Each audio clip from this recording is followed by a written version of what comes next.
Channel. कैसे हो आप सब? उम्मीद करती हूँ बेटा सभी अच्छे होंगे और अपना ख्याल भी रख रहे होंगे। तो बेटा आज हम करने जा रहे हैं अपनी वर्कशीट नंबर 9। ठीक है, हिंदी सब्जेक्ट की है बेटा, 6th क्लास की है। भाग 2 यानी कि नादान दोस्त। हम इसमें चैप्टर को कंटिन्यू कर रहे हैं, 22 तारीख का है। ठीक है, तो चलिए स्टार्ट करते हैं। पिछले कार्यपत्रक 8 में हमने पढ़ा नादान दोस्त कहानी मुंशी प्रेमचंद जी ने लिखी है, जिसमें केशव और श्यामा के घर कार्निस के ऊपर चिड़िया ने अंडे दिए हैं। वे दोनों अंडों के बारे में अनुमान लगाते रहते हैं। अब आगे पढ़ते हैं। ठीक है, तो श्यामा खुश होकर बोली कि तब तो चिड़िया को चारे के लिए उड़कर न जाना पड़ेगा। किस लिए बेटा? क्योंकि वो क्या कह रहे थे कि हम चारा खुद ही डाल देंगे। केशव नहीं, तब क्यों जाएगा? श्यामा क्यों भैया, बच्चों को धूप न लगती होगी? केशव का ध्यान इस तकलीफ की तरफ न गया था। बोला जरूर तकलीफ हो रही होगी, बेचारे प्यास के मारे तड़पते होंगे। ऊपर छाया भी तो कोई नहीं। आखिर यही फैसला हुआ कि घोंसले के ऊपर कपड़े की छत बना देनी चाहिए। पानी की प्याली और थोड़े से चावल रख देने का प्रस्ताव भी स्वीकृत हो गया।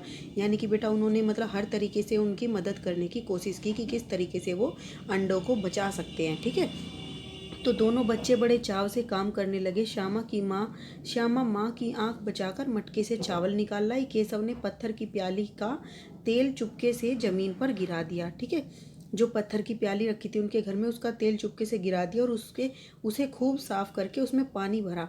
अब चांदनी के लिए कपड़ा कहाँ से आए?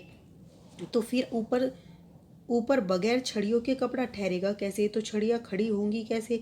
तो ये सारे सवाल उनके मन में आए। उन्होंने क्या सोचा था, कपड़ा लगा देंगे हम, पर वो कपड़ा ठहरेगा कैसे बेटा? ऊपर नीचे कुछ ना कुछ उसे डंडे वगैरह लगाने पड़ेंगे, छड़ियाँ। लेकिन छड़ियाँ आए कहाँ से और खड़ी कैसे होंगी वो? तो केशव बड़ी देर तक इसी उधेड़ बुन में लगा रहा। आखिरकार उसने यह मुश्किल भी हल कर दी। श्यामा से बोला जाकर कूड़ा फेंकने वाली टोकरी उठा लाओ।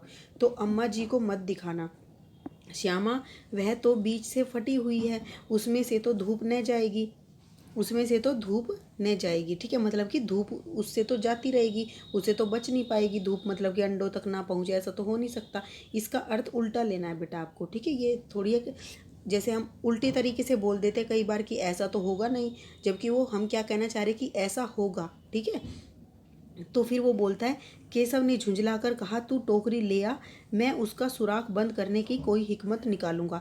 श्यामा दौड़कर टोकरी उठा लाई। केशव ने उसके सुराख में थोड़ा सा कागज ठूस दिया और तब टोकरी को एक टहनी से टिकाकर बोला, देख ऐसे ही घोंसले पर उसकी आड़ कर दूंगा, तब कैसे धूप जाएगी। तो श्यामा ने दिल से सोचा, और भैया कितने चालाक है। तो उसने क्या सोचा अपने दिल में, मन ही मन में, जैसे हम सोचते हैं कि भैया कितने चालाक हैं। ठीक है, अब इसके शब्दार्थ करते हैं बेटा, इनको भी आप याद कर लिया करो शब्दार्थ को।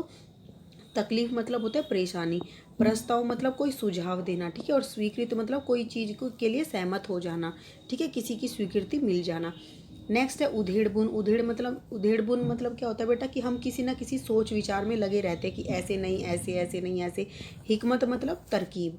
ठीक है, अब इसके बेटा कुछ क्वेश्चन आंसर है वो करेंगे, लेकिन इससे पहले आप ये देखो बेटा, डायग्राम आपको ये दिया गया है। आपको एक क्वेश्चन पूछा जाएगा इस पर कि इस चित्र को देखकर आपको कुछ वाक्य बनाने। तो देखो इसमें क्या क्या है बेटा, केशव है और श्यामा है, चिड़िया है बेटा, पेड़ है, घोंसले हैं और अंडे हैं। ठीक है, तो इन्हीं के बेसिस पर फिर हम क्या बनाएंगे, क्वेश्चन के आंसर करेंगे। ठीक है, चलिए स्टार्ट करते हैं। तो बेटा देखो फर्स्ट क्वेश्चन क्या है, केशव का ध्यान किस तकलीफ की तरफ नहीं गया था। तो बेटा केशव का ध्यान किस तकलीफ पर नहीं गया था?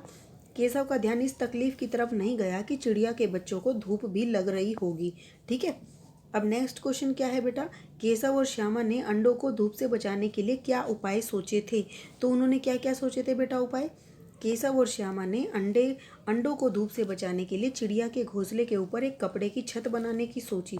यहाँ पर सोची कर लेना। ठीक है, ऐसे ऊ की मात्रा नहीं आएगी, सोची, ये सेची लिखा हुआ है, आपको ऐसे लिखना है सोची।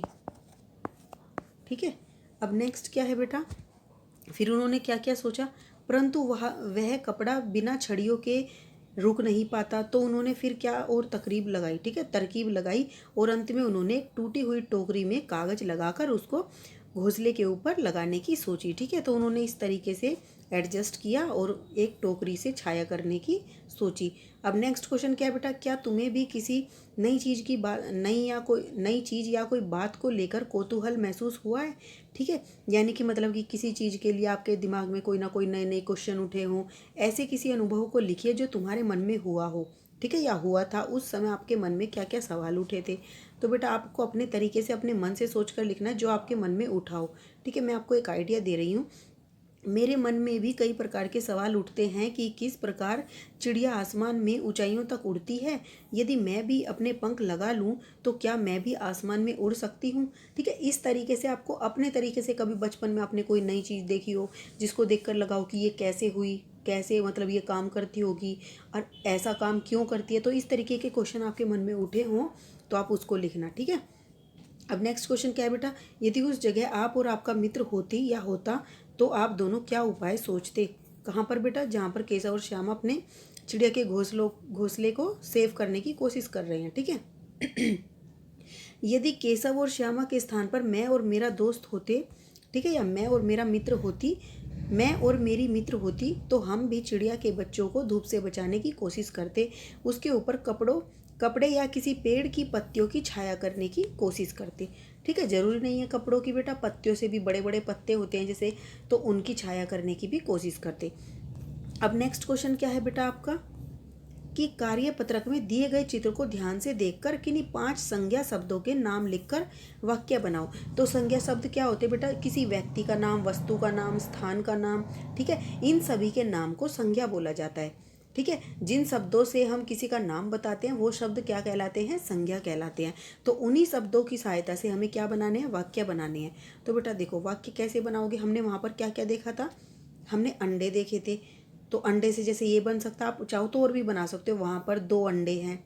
ठीक है, आप चाहो तो कि अंडे क्या होते हैं, मैं अंडे खाता हूँ, या मैं मतलब कि मुझे अंडे पसंद नहीं है। तो किस तरीके से भी आप वाक्य बना सकते हो जिसका कोई अर्थ होता है। वाक्य का मतलब क्या होता है?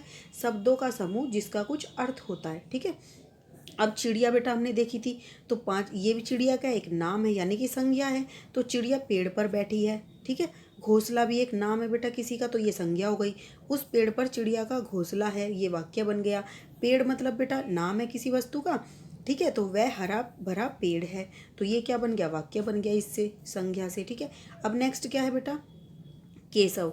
केशव भी नाम है बेटा, तो केशव श्यामा का भाई है, तो ये वाक्य बन गया। तो ये थी बेटा आपकी आज की वर्कशीट। उम्मीद करती हूँ आपको अच्छे से समझ आई होगी। कोई डाउट हो तो कमेंट बॉक्स में पूछ लेना। इस वीडियो में इतना ही बेटा, और अगर आपको पसंद आई हो तो लाइक और शेयर जरूर करना। ठीक है, अपना नेक्स्ट टॉपिक हम अपनी नेक्स्ट वीडियो में करेंगे। तब तक के लिए ऐसे ही हंसते रहिए, मुस्कुराते रहिए, पढ़ते रहिए और आगे बढ़ते रहिए। Thank you.